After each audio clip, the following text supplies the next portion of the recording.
આજે ગણપતિ દાદાના સાનિધ્યમાં ભારતીય જનતા પાર્ટી દ્વારા ભાવનગર જિલ્લા પંચાયતના અધ્યક્ષ તરીકે અશોકભાઈ લાદવાની જે વરણી થઈ છે, બાકીના બધા જ લોકો દ્વારા આજે આ સન્માન કાર્યક્રમ રાખવામાં આવ્યો છે. એમાં આપણા સૌની વચ્ચે ઉપસ્થિત પરમ પૂજ્ય સંત શ્રી સીતારામ બાપુ, પરમ પૂજ્ય શાસ્ત્રી સ્વામી, પરમ પૂજ્ય કમલેશ્વર બાપુ, ભાઈ શ્રી સંજયભાઈ ભગત, ભારતીય જનતા પાર્ટીના જિલ્લાના અધ્યક્ષ આદરણીય શ્રી દિગ્વિજયસિંહજી ગોહિલ, સૌથી સક્રિય એવા ધારાસભ્ય શ્રી ગૌતમભાઈ ચૌહાણ,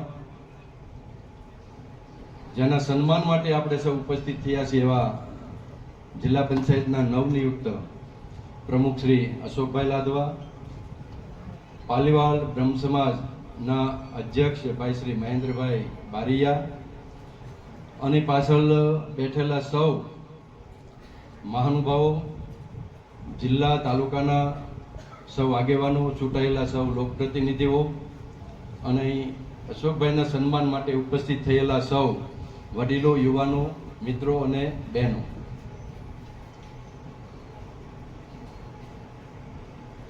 ઓગણીસો 95 થી પહેલી વાર આપણા ભાવનગર જિલ્લામાં ભારતીય જનતા પાર્ટી જિલ્લા અને તાલુકા પંચાયત નગરપાલિકામાં બેઠી છે.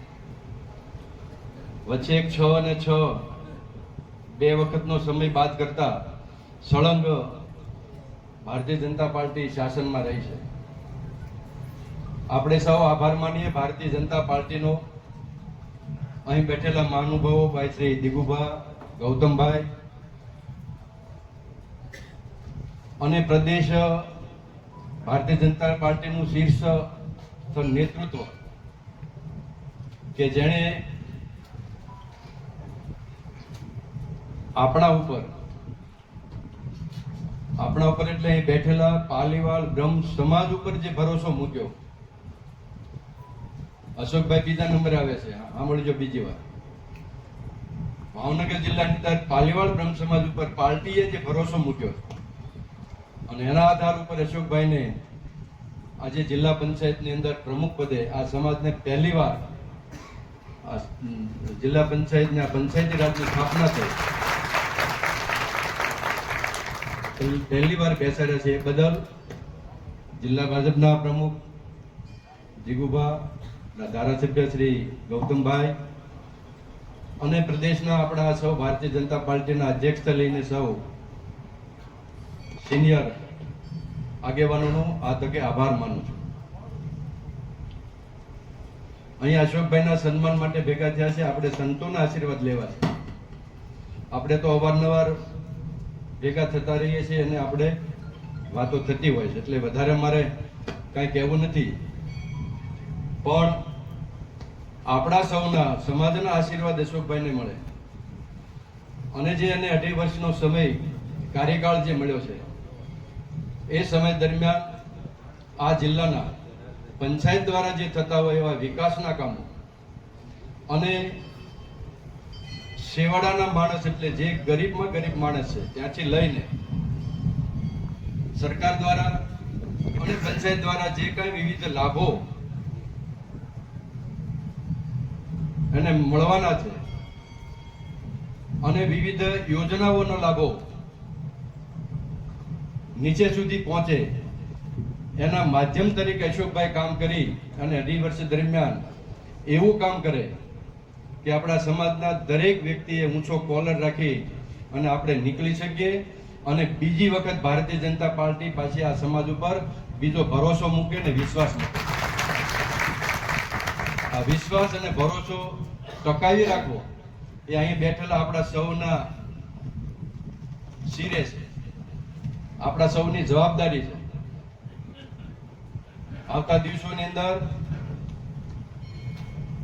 પાર્ટીને જ્યારે જરૂર પડે ત્યારે આપણે સૌ પણ આ રીતે જ એકત્ર થઈ અને પક્ષને મજબૂત રીતે ટેકો આપીએ અને સહકાર આપીએ, અને એ જ્યારે કરીશું ત્યારે જ આપણે પાર્ટીનો આભાર માન્યો ગણાશે, ત્યારે આપણી સાર્થકતા ગણાશે.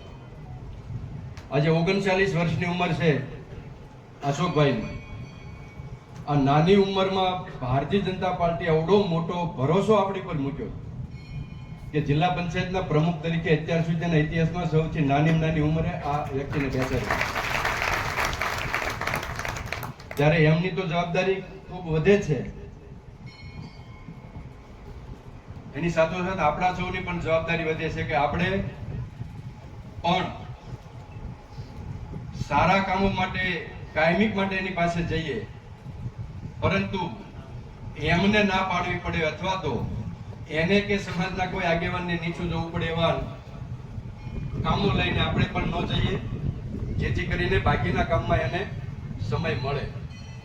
એટલે આપ સૌને પણ મારી વિનંતી છે કે તમારી અને મારી, આપણા સૌની જે જવાબદારી છે આપણે ગંભીરતાપૂર્વક એ જવાબદારી નિભાવીએ, એમને સહકાર આપીએ અને ભારતીય જનતા પાર્ટીને પણ આપણે સૌ આવતા દિવસોમાં સહકાર આપીએ.